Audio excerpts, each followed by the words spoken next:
My name is Bridget Kirsch. I'm in a group with Lucy and Brett, and for our project we're going to be looking at the case Kelo versus the City of New London.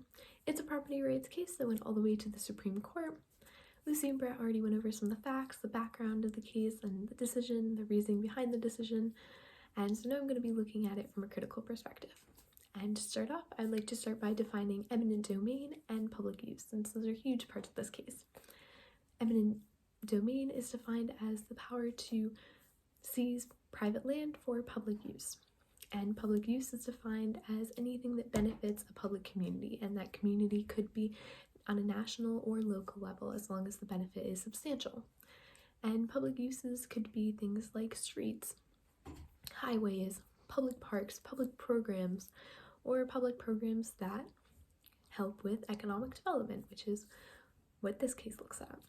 The City of New London seized private land from the community of Fort Trumbull and sold it to private developers. And in selling that land, they also handed over the power of eminent domain. One of those private developers being the New London Development Corporation.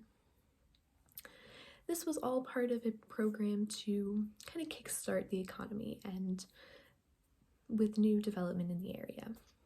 However, I believe that this was a violation of the Fifth Amendment, contrary to what the Supreme Court ruled, because those public corporations had no real guarantee that this was going to go to public use, and it wasn't even directly for public use, just public purpose.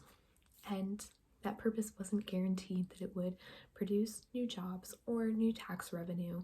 And if it did produce new jobs, who's going to fill them, since a large majority of the community was driven out?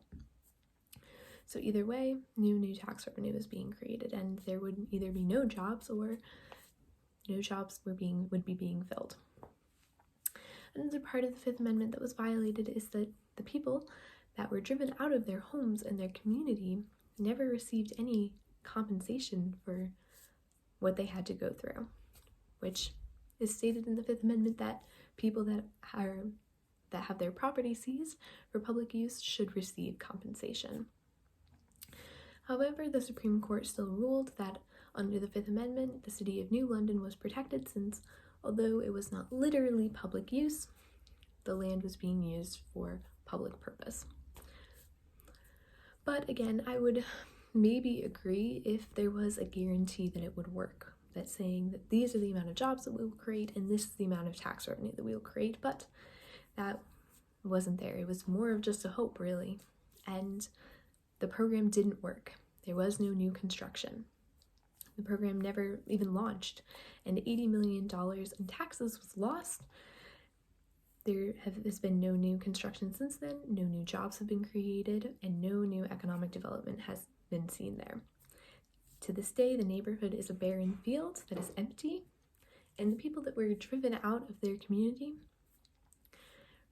had to go and find new homes, which added to our housing development, which adds to our destruction of the environment and habitats, as destructed land is sitting not being used or being used by the environment either.